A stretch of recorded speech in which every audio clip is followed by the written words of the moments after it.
en ligne et je remercie infiniment mon ami le docteur Salim Warteni de m'avoir donné cette opportunité d'être parmi vous. Je ne vais pas parler ni de logistique ni de côté managérial, je vais tout simplement parler de la pharmacologie d'un médicament qui a fait énormément parler de lui et qui a fait couler beaucoup d'encre, donc l'hydroxychloroquine. L'hydroxychloroquine, c'est un médicament qui est très bien connu jusque-là et c'est un dérivé de la chloroquine qui est la nivaquine. Et la différence, comme vous voyez dans ce rond rouge, donc c'est juste une hydroxylation de la nivaquine ou de la chloroquine. Alors, ces deux médicaments constituent, avec la quinine, qui est le médicament parent, des médicaments anti-paludiens de synthèse et appartiennent à la famille des aminoquinoléines. La chloroquine, c'est un médicament très très ancien, en ce sens qu'il a été commercialisé en 1949, donc ça fait 70 ans qu'il est là, qu'il circule. Et c'est un médicament, comme je vous l'ai dit, il a été initialement prescrit comme étant ou indiqué dans les pathologies parasitaires, en l'occurrence le paludisme. Et après, ultérieurement, il y a eu, en raison de ses vertus immunomodulatrices, il a été prescrit dans les pathologies auto-immunes. Je veux dire par là donc le lupus et la polyarthrite rhumatoïde. Ce qui est intéressant avec ces médicaments, c'est qu'in vitro, il y a eu une action antivirale incontestable et la raison qui a motivé certains auteurs à le prescrire dans le Covid-19. Ce qui est bien encore, c'est que le profil de tolérance de ce médicament, il est très très bien connu. Donc, la toxicité, elle est gérable, on peut la manier d'une façon aisée. Et donc, cette toxicité, elle est gérée en général une toxicité modérée. Alors, on va s'intéresser au mécanisme d'action antiviral, celui qui a été mis en évidence dans les tubes à essai, donc in vitro. Et là, ce que vous voyez ici, c'est la cellule hôte, c'est elle qui va donc accepter le virus. Et cette cellule va présenter donc un récepteur qui est là, donc un récepteur qui est physiologiquement destiné à recevoir l'enzyme de conversion de l'angiotensine, mais l'isoforme 2. Et donc, le virus va passer justement par ce récepteur-là. Alors, la chloroquine et l'hydroxychloroquine, comme vous voyez ici, ont la propriété d'aller glycosyler ces récepteurs-là et donc vont empêcher l'adhésion du virus sur la cellule et donc sa pénétration ultérieure. Donc, premier mécanisme, c'est un mécanisme extracellulaire, en ce sens qu'il y a une répulsion en fait, de la cellule de ce virus SARS-CoV. Donc, mais le virus peut échapper à cette barrière et rentrer dans la cellule.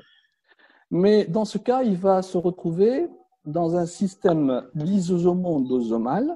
Donc, vous savez que le système de lysosome et d'endosome, c'est un système qui va dénaturer un peu l'antigène, mais également dans les cellules immunologiques, c'est des procédés qui vont aider à présenter l'antigène, en l'occurrence le virus. Donc, le virus va rentrer dans le lysosome, mais ça va trouver donc, ce système endosomo-lysosomal travaillant ou œuvrant dans des conditions différentes, en ce sens que les médicaments, donc la chloroquine, va augmenter le pH dans ce système-là et va empêcher le fonctionnement habituel de ce lysosome. Donc, ce fonctionnement normal, c'est quoi? C'est la dégradation du virus qui va libérer son matériel génétique et qui va se répliquer. Donc, si le système endosomo-lysosomal est inhibé par cette modification de pH, eh bien, le virus ne va pas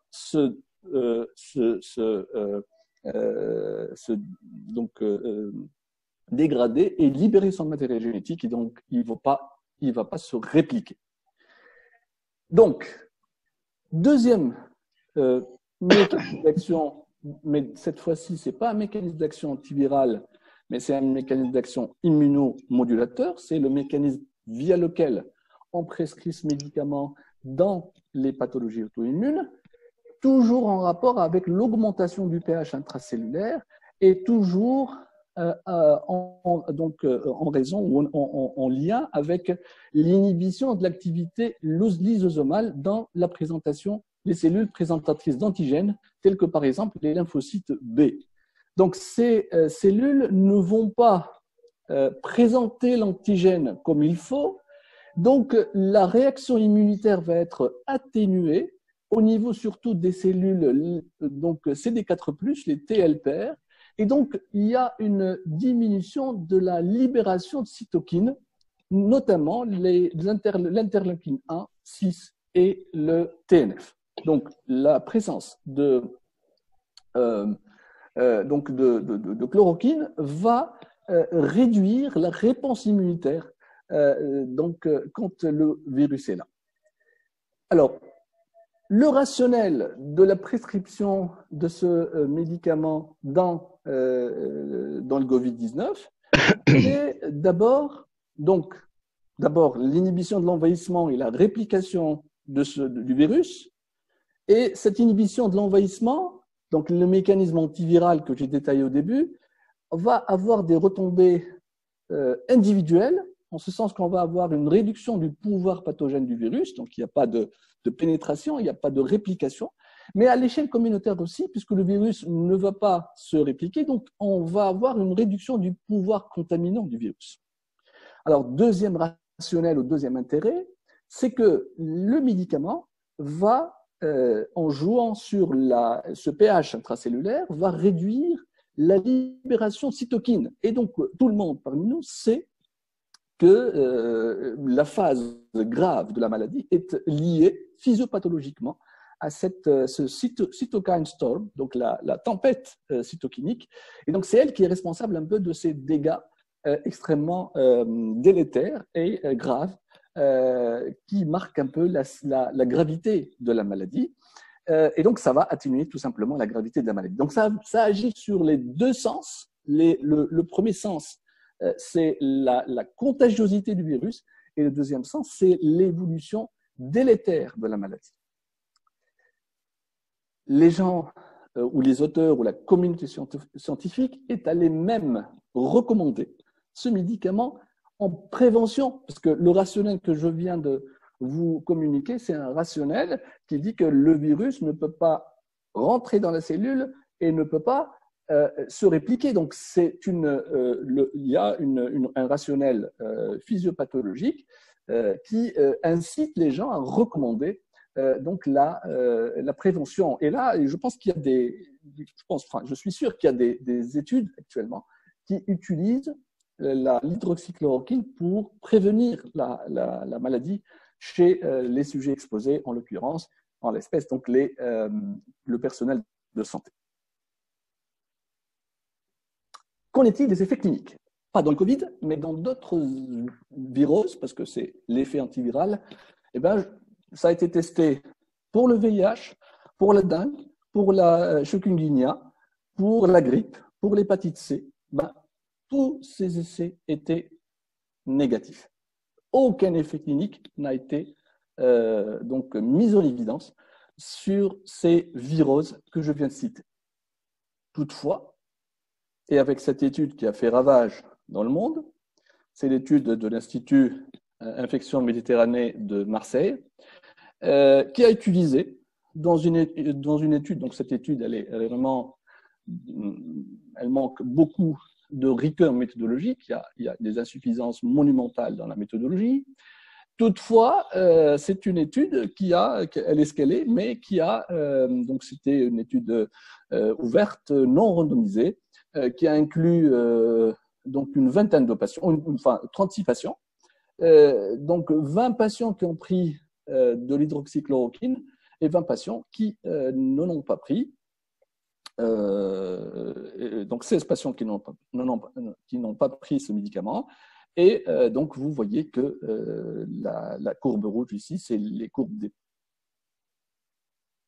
patients qui ont pris l'hydroxychloroquine et 70% parmi eux ont négativé leur PCR à J6 de traitement.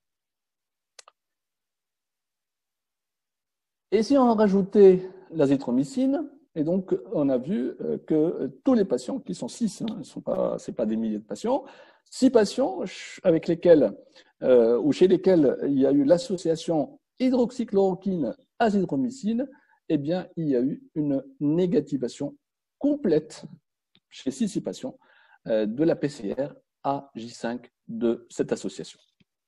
Donc, c'est prometteur. Ça a l'air de donner espoir en l'absence d'une thérapeutique donc standard. Et cette même équipe a publié très récemment une étude, même si ça, les résultats ont circulé dans la presse grand public. Cette étude, maintenant, s'est intéressée à 80 patients Covid+, mais cette fois-ci, c'est une étude de follow-up. Donc, c'est un suivi, il n'y a pas de comparateur, ce n'est pas une étude randomisée. Il y a eu juste un suivi de 80 patients qui ont été traités par cette association hydroxychloroquine-azithromycine. Alors, parmi ces 80 patients, il y avait 4 transferts en réa, dont un décès. C'était un patient de 87 ans ou 86 ans. Et donc, ce que l'on voit ici, c'est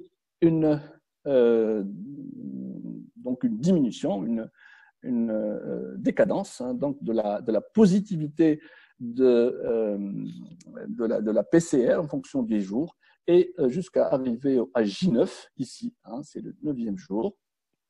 Donc J9 où tous ces patients, enfin ces 79 patients ont négativé leur PCR, donc 10 jours. C'est quand même là aussi des résultats qui sont encourageants.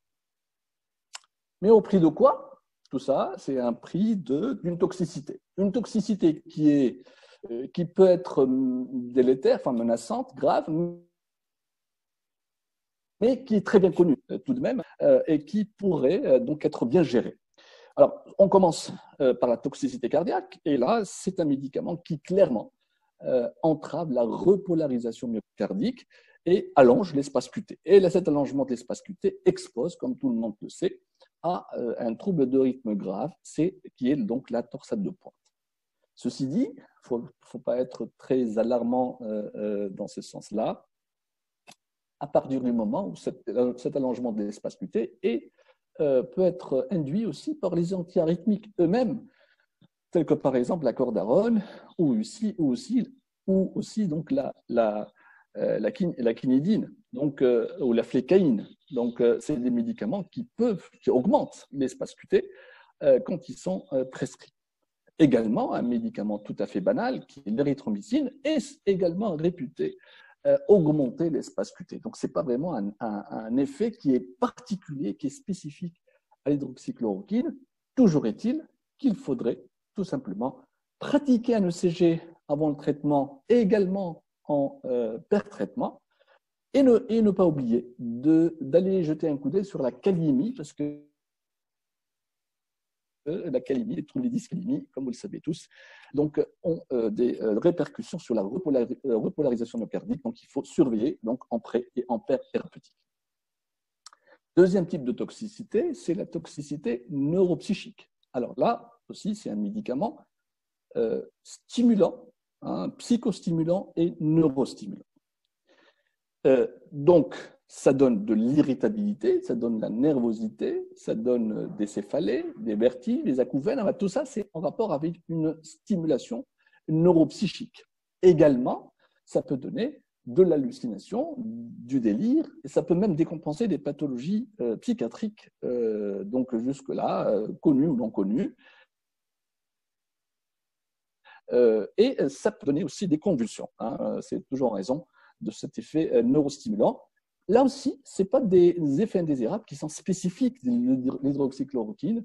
Les corticoïdes, comme vous le savez, donnent aussi, sont des stimulants neuropsychiques, et donc peuvent aller jusqu'à donner des convulsions. Et Dieu sait combien il y a de malades qui sont sous association hydroxychloroquine et corticoïdes dans les maladies auto-immunes. Donc, qu'est-ce qu'il faut faire? Il faut tout simplement monitorer ces signes-là et les suivre d'une façon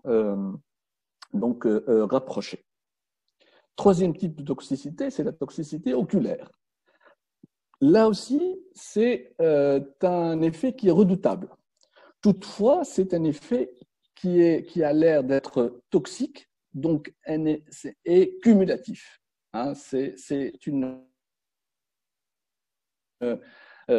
un effet qui est dose dépendant et durée dépendant également, en ce sens que là, il y a donc les effets oculaires sont commencés à se voir à partir de 3 mois. Et là aussi, ces 3 mois, là, c'est vraiment, on est très. Il y a à partir de 3 mois, on commence à voir un peu quelques cas anecdotiques de toxicité oculaire. Alors, c'est quoi cette toxicité oculaire? Il y a un niveau cornéen, là où on peut avoir des dépôts cornéens, et aussi au niveau rétinien et précisément au niveau de la macula. Et ça donne donc justement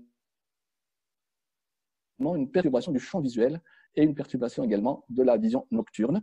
Donc, c'est un médicament qui peut toucher l'œil, mais c'est après une longue période de traitement, ce qui n'est pas le cas justement dans le Covid-19. Enfin, qu'est-ce qu'il faut faire? Il faut tout simplement respecter la contre-indication, qui est la rétinopathie évolutive. Autre type de toxicité, ça se voit avec tous les médicaments, les nausées, les vomissements, l'anorexie, la diarrhée. Mais la diarrhée, il faut faire attention parce que la diarrhée, ça donne l'hypokaliémie. Et l'hypokaliémie pourrait justement s'adjoindre à la prise de ce médicament et donc favoriser potentiellement un trouble de la repolarisation myocardique. La mort par empoisonnement, là, c'est un poison. Là, c'est un poison et une seule surdose peut être mortelle, comme a été le cas donc en Arizona avec ce citoyen, avec sa femme d'ailleurs, enfin un couple qui a consommé 2 cuillères de sulfate de chloroquine dont il se servait pour entretenir leur aquarium de poissons. Et donc ces 2 victimes, donc c'était à la suite d'une conférence de presse du président américain qui a fait des éloges de ce médicament, et donc ce couple a consommé cette quantité importante. Le mari est décédé instantanément, la femme est en réanimation et je pense qu'elle s'en est sortie. Donc, c'est un médicament qui pourrait être utilisé pour des buts suicidaires, raison pour laquelle il faudrait donc une prescription qui est contrôlée, verrouillée, et c'est ce qui se passe actuellement. Donc, il faut vraiment avoir des verrous dans la délivrance de ce médicament. Alors, les contre-indications de la chloroquine et l'hydroxychloroquine, c'est donc l'épilepsie en raison de cet effet psychoneurostimulant, l'allaitement, parce que le médicament passe dans le lait maternel, l'hypersensibilité aux médicaments, la rétinopathie, comme on vient de le voir, et également l'association à certains médicaments qui ont aussi la